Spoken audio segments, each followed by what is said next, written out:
दोस्तों welcome to money stalkers. तो इस वीडियो के अंदर हम लोग बहुत ज़्यादा इंपॉर्टेंट टॉपिक के बारे में हम लोग बात करने वाले हैं। तो दोस्तों एक ही रिक्वेस्ट मैं आपके साथ करना चाहूँगा, बिल्कुल भी वीडियो को स्किप ना करके पूरा देखना, बहुत सारी चीज़ें आपको समझ में आएगा। तो चलिए, ये वीडियो किस रिगार्डिंग होने वाला है, थंबनेल के ऊपर आपने देखा होगा कि हम लोग बजट स्पेशल वीडियो दोस्तों क्रिएट कर चुके हैं। राइट, एक बार हमने पहले बजट रिगार्डिंग हमने बात किया था। अभी आपको पता होगा बजट बहुत जल्द हमें देखने को मिलने वाला है। तो किन किन सेक्टर को, स्पेशली तीन ऐसे सेक्टर हैं जिनको कंफर्म बहुत बड़ा फायदा मिलेगा। और इन सेक्टर के अंदर अगर एक भी कंपनी के अंदर अगर आपने इन्वेस्टमेंट किया है तो आप देखते रह जाएंगे, इतना बड़ा हमें रिटर्न्स मिलेगा, इतना बड़ा कंपनी मुनाफा करके देगा बहुत ही कम समय के अंदर। राइट, तो इस वीडियो के अंदर ये जानने की हम लोग कोशिश करेंगे कि ऐसे कौन से तीन सेक्टर हैं और उनमें से कौन कौन सी कंपनीज के अंदर बाइंग करना long term point of view से बढ़िया होगा। देखिएगा, ये बजट रिगार्डिंग तो वीडियो है, लेकिन जो इन्वेस्टमेंट होने वाली है ये लॉन्ग टर्म के लिए होने वाली है। राइट, ये शॉर्ट टर्म के हिसाब से कंसिडर बिल्कुल भी मत करना। शॉर्ट टर्म के अंदर तो आपको रिटर्न मिल ही जाएगा, लेकिन वो अगर आप कैरी फॉरवर्ड लॉन्ग टर्म के अंदर होल्ड करेंगे तो और ज़्यादा मल्टीवैल्यू रिटर्न इन सभी के सभी कंपनीज के अंदर आपको मिल सकता है। तो बजट आने से पहले इन कंपनीज के अंदर हमें तेजी भी देखने को मिल सकता है, और बजट जाने के बाद भी हमें इन कंपनीज के अंदर तेजी आपको कंटिन्यू हो सकता है। तो चलिए, कौन कौन सी कंपनीज है, तो अभी हम बात करेंगे सबसे पहले सेक्टर के बारे में। ये सेक्टर क्या है? ये सेक्टर है रिन्यूएबल एनर्जी। आप सभी को पता होगा कि आने वाले फ्यूचर किसका है? फ्यूचर है इलेक्ट्रिक का। तो इलेक्ट्रिक व्हीकल्स की अगर बात की जाए तो आपको पता होगा इलेक्ट्रिक व्हीकल्स को चार्ज करने के लिए क्या लगता है? पावर लगता है। पावर यानी कि क्या? इलेक्ट्रिसिटी चाहिए। तो इलेक्ट्रिसिटी करंटली इंडिया के अंदर मैक्सिमम जो इलेक्ट्रिसिटी जनरेट हो रहा है वो थर्मल पावर प्लांट से जनरेट हो रहा है। राइट, थर्मल पावर प्लांट से। लेकिन थर्मल पावर प्लांट को क्या लग रहा है? कोल ज़्यादा से ज़्यादा लग रहा है। तो ये जो कोल है, इस कोल को यूटिलाइजेशन को हम लोग क्या कर रहे हैं? कम करना चाह रहे हैं। एक तो इसका यूजेस है वो बहुत ज़्यादा है, और अभी ज़्यादा दोस्तों कोल बिल्कुल भी नहीं है। तो कहीं ना कहीं अगर आप देखोगे तो alternative source of power generation के लिए क्या है? वो ही रिन्यूएबल एनर्जी, या फिर आप बोल सकते हो क्लीन एनर्जी, या फिर आप बोल सकते हो ग्रीन एनर्जी, या फिर सोलर एनर्जी।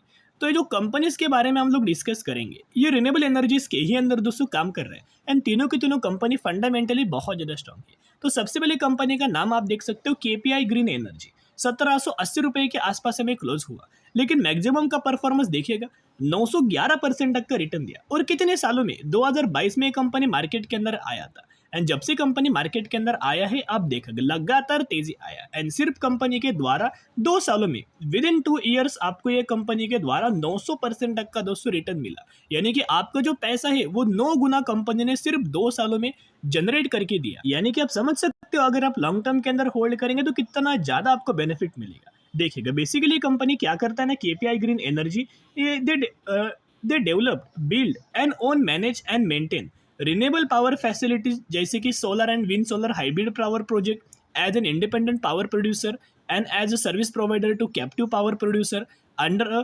सोलरिज्म ब्रांड। यानी कि कहीं ना कहीं अगर आप देखोगे, सोलर के अंदर, रिन्यूएबल एनर्जीज के अंदर कंपनी काम कर रही है। अभी हम बात करेंगे अगली कंपनी के बारे में। ये भी कंपनी रिन्यूएबल एनर्जीज रिगार्डिंग काम कर रहा है। बिजनेस कंपनी का बहुत ज्यादा है, एंड डाइवर्सिफाइड कंपनी ने बिजनेस अपना किया हुआ है। सेकेंड कंपनी का नाम आप ये देख सकते हो, टाटा पावर। यस, अगर रिन्यूएबल एनर्जी सेक्टर की अगर बात की जाए और टाटा पावर का नाम ना ले, ऐसे दोस्तों बात बिल्कुल भी नहीं होगा। टाटा पावर का नाम देखने को ही मिलेगा, क्योंकि टाटा पावर क्या करता है? पावर भी जनरेट करता है, इलेक्ट्रिक व्हीकल के लिए चार्जिंग इंफ्रास्ट्रक्चर डेवलप कर रहा है, सोलर रूफटॉप के अंदर कंपनी का नंबर 1 बिजनेस है, एंड रिन्यूएबल एनर्जीज के अंदर भी कंपनी का बिजनेस है। यानी कि जितने सारे सेगमेंट के अंदर टाटा पावर बिलोंग कर रहा है, वो लॉन्ग टर्म के अंदर बहुत ज़्यादा डिमांड हमें फुलफिल करने वाले हैं। टाटा पावर के अंदर अगर पोटेंशियल देखोगे तो 2020 में टाटा पावर सिर्फ 30 रुपये के आसपास हमें ट्रेड कर रहा था। एंड अभी आप देखना कितने पर ट्रेड कर रहा है। करीब करीब कंपनी के द्वारा 4 सालों में 1700% तक का रिटर्न शेयर होल्डर्स को बना के दे चुका है। आप समझ सकते हो, 17 गुना कंपनी ने पैसा लोगों को बना के दिया है 4 सालों में। तो बिजनेस अगर अच्छा होगा ना, वो कंपनी का पैरामीटर्स कंपनी के बढ़ते होंगे, एजलस अगर टेक्निकल चार्ट भी कंपनी का अच्छा होगा, तो वो कंपनी के अंदर आपको स्टक होगे, लॉन्ग टर्म के अंदर होल्ड करना ही पड़ेगा। और टाटा पावर की अगर बात की जाए तो अभी हमें कंपनी के अंदर बाइंग करने का ग्रेट मौका है, क्योंकि 6 महीने का चार्ट मैंने आपके सामने ओपन किया है। ये चार्ट है टाटा पावर का। ये चार्ट कई वीडियोस के अंदर हमने बात किया था, जब भी हम लोग टाटा पावर के बारे में कवर करते थे, वीडियोस के अंदर हम लोग चार्ट आपको डिस्कस करते थे, टेक्निकल चार्ट के बारे में हम लोग शेयर करते थे। अभी अगर आप देखोगे ये इस वीडियो के अंदर क्यों इंक्लूड कर रहा हूँ, क्योंकि सच में इस कंपनी के अंदर दोस्तों बाइंग करने का बड़ा मौका है। एक बार मौका छूट गया ना, बार बार आपको कंपनी मौका नहीं देगा। एंड अभी बजट आने वाला है, तो आप समझ जाना कि बजट आने से पहले इन कंपनीज के अंदर बड़े धमाके देखने को मिल सकते। कई सारी कंपनीज के अंदर तो धमाके हो रहे हैं, राइट। तो वो कंपनी के अंदर मौका भी छूट चुका है। कौन सी कंपनी के अंदर मौका है? टाटा पावर के अंदर मौका है, क्योंकि जब भी कंपनी रेजिस्टेंस लेवल पर जाता था वहां से डायरेक्टली गिरावट होता। लेकिन अभी क्या आपको दिखाई दे रहा है? क्या कंपनी गिर रहा है दोस्तों? नहीं, कंपनी होल्ड कर रहा है। इसका मतलब क्या है? यही से एक बड़ी ब्रेकआउट हमें देखने को मिल सकता है। टारगेट जो दिया है ना, 600 रुपीज तक का टारगेट दिया है। एंड करंट बेसिस के ऊपर टाटा पावर के अंदर जो रेटिंग एजेंसी है या फिर जो अपग्रेड दिया जाता है, आईसीआरए के द्वारा अपग्रेड किया गया टाटा पावर कंपनी को लॉन्ग टर्म के रेटिंग के लिए हिसाब से। किस वजह से? बैंक एंड डेब्ट फैसिलिटी पर, जो कि पहले कितना रेटिंग दिया था? आईसीआरए ए पॉजिटिव दिया था, अभी वो चेंज करके इंक्रीज करके आईसीआरए ए प्लस स्टेबल हमें रेटिंग दिया है, यानी कि एक पॉजिटिव बात है। एक और कंपनी रिन्यूएबल एनर्जी सेक्टर से बिलोंग करता है, जिस कंपनी का नाम है वारे रिन्यूएबल टेक्नोलॉजीज। तो वारे रिन्यूएबल टेक्नोलॉजीज की अगर बात करें, 1912 रुपये की क्लोजिंग दिया एंड मैक्सिमम में 68,000% तक का रिटर्न शेयर होल्डर्स को बना के दिया है। तो ये कंपनी को भी कंसिडर करके चलना। हाई जो कंपनी ने क्रिएट किया था ना, 3,000 रुपये का हाई क्रिएट किया था, अभी 1922 पर ये कंपनी ट्रेड कर रहा है।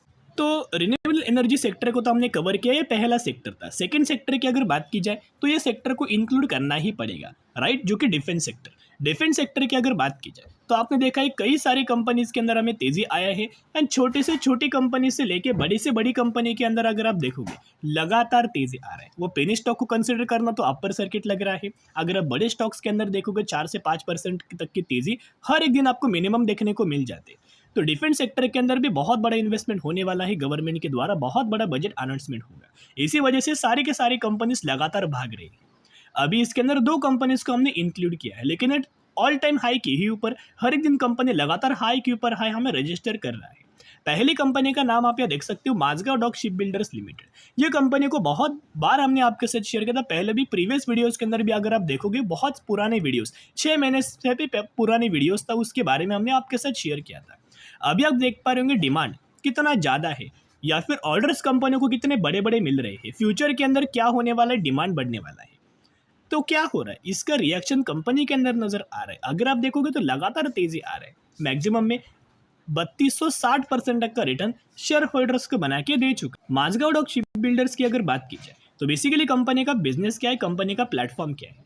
अगर आप देखोगे तो कंपनी क्या करता है, बेसिकली वॉरशिप है, सबमरीन है, कार्गो पैसेंजर शिप है, ऑफशोर प्लेटफॉर्म है, उसको डेवलप भी करता है एंड उसको मेंटेनेंस के अंदर भी देता है, यानी कि मेंटेनेंस भी इसका करता है। और सेकंड कंपनी का नाम आप यहाँ देख सकते हो, जो है HAL, यानी कि हिंदुस्तान एरोनॉटिक्स लिमिटेड। ये भी कंपनी के अंदर लगातार आपको तेजी नजर आ रहा है। हर एक दिन कंपनी नया अपना लाइफ टाइम हाई हमें क्रिएट कर रहा है, जो कि 5,550 रुपये के आसपास हमें कंपनी की क्लोजिंग मिला। और अभी अगर आप देखोगे लगातार कंटिन्यूस बेसिस के ऊपर तेजी आ रहा है, राइट। और कंपनी के द्वारा मैक्सिमम के अंदर 800 से 900% तक का रिटर्न शेयर होल्डर्स को बना के दिया। अभी क्या है ना, ये कंपनी के अंदर लगातार तेजी आ रहा है, तो मैं आपको से बिल्कुल भी रिकमेंड नहीं करूंगा कि आप तेजी के अंदर बाइंग करना। लेकिन जिन लोगों ने तेजी आने से पहले बाइंग किया है, लोअर प्राइस रेंज के आसपास अगर आपने बाइंग किया है ना, तो गलती से माल बेचने की गलती मत करना।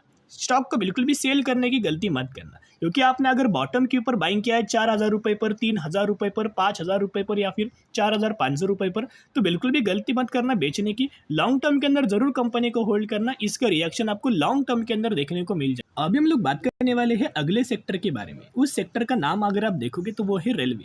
तो रेलवे सेक्टर को अगर इंक्लूड ना किया जाए तो ऐसा दोस्तों बिल्कुल भी नहीं होगा। तो रेलवे सेक्टर के भी अंदर बहुत बड़े बड़े इन्वेस्टमेंट होने वाले, बहुत बड़े बड़े बाइंग होने वाले, बहुत बड़े बड़े इन्वेस्टमेंट होने वाले, ऐसा पकड़ सकते हो। और बजट भी बहुत बड़ा अनाउंसमेंट होगा, क्योंकि इंडिया के अंदर क्या हुआ है ना, फ्यूचर के दोस्तों प्रेडिक्ट करके करंटली नए नए स्टेशन का डेवलपमेंट किया जा रहा है। इंफ्रास्ट्रक्चर रिगार्डिंग बोल सकते हो, या फिर जो ट्रेन जो वेगन्स होते हैं वेगन्स रिगार्डिंग हो सकते हो, ट्रेन के डिब्बे या फिर bullet train, Vande Bharat train, passenger train, normal train, हर एक ट्रेन बहुत ज़्यादा इंक्रीज होने वाले हैं। तो उस हिसाब से अगर आप देखा जाए तो सबसे ज़्यादा जो गवर्नमेंट्स के द्वारा हमें ऑर्डर दिया जाता है, कॉन्ट्रैक्ट दिया जाता है, उस कंपनी का नाम है RVNL, राइट। तो ये कंपनी को आप नज़र रखना। इसी की वजह से आपको फ्राइडे के दिन एक ही दिन में ये कंपनी के अंदर आपको 18% तक की तेजी आया। और ऐसी बातें नहीं कि रिसेंटली हम लोग बात करें, बहुत पहले भी हमने दोस्तों बहुत बार आपके साथ इन कंपनीज के बारे में शेयर किया था, राइट। तभी भी ये कंपनी तेज़ी के अंदर ही मिल रहा था, लेकिन कंपनी का एक पैटर्न है, वही पैटर्न को लगातार कंपनी फॉलो कर। तो आरवीएनएल का चार्ट मैंने आपके सामने ओपन किया है मैक्सिमम के अंदर, जहां मैक्स के अंदर आप देखोगे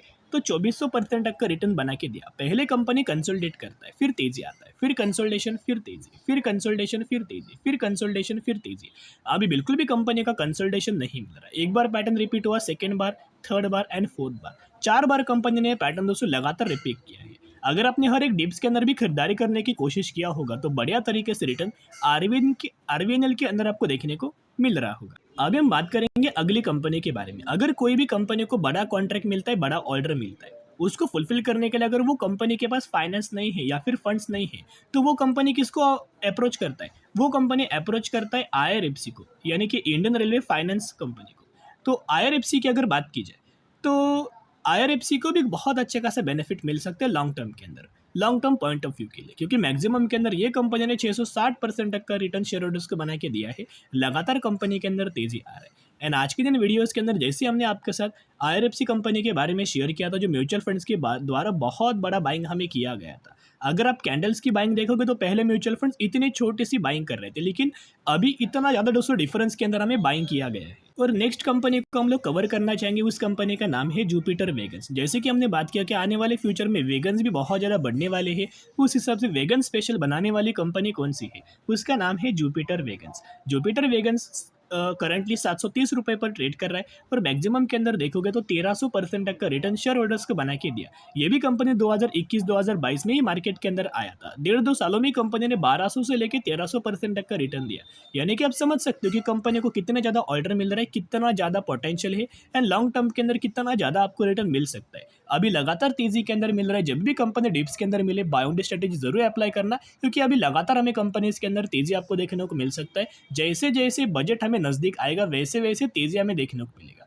ऐसी बात नहीं कि आपको सिर्फ यही कंपनी के अंदर जाना है, लेकिन उस सेक्टर के अंदर जो भी कंपनी आपको पसंद आए उन सेक्टर के अंदर जरूर निवेश करके होल्ड करके बैठना, क्योंकि लॉन्ग टर्म के अंदर ये सभी सेक्टर आपको बहुत ज़्यादा मल्टीबैगर रिटर्न्स हमें क्रिएट करके देने वाले हैं। तो चलिए दोस्तों, अगर आपको ये वीडियो पसंद आया होगा तो जरूर वीडियो को लाइक और चैनल को सब्सक्राइब करके चल सकते हो। फिर मिलेंगे, बाय।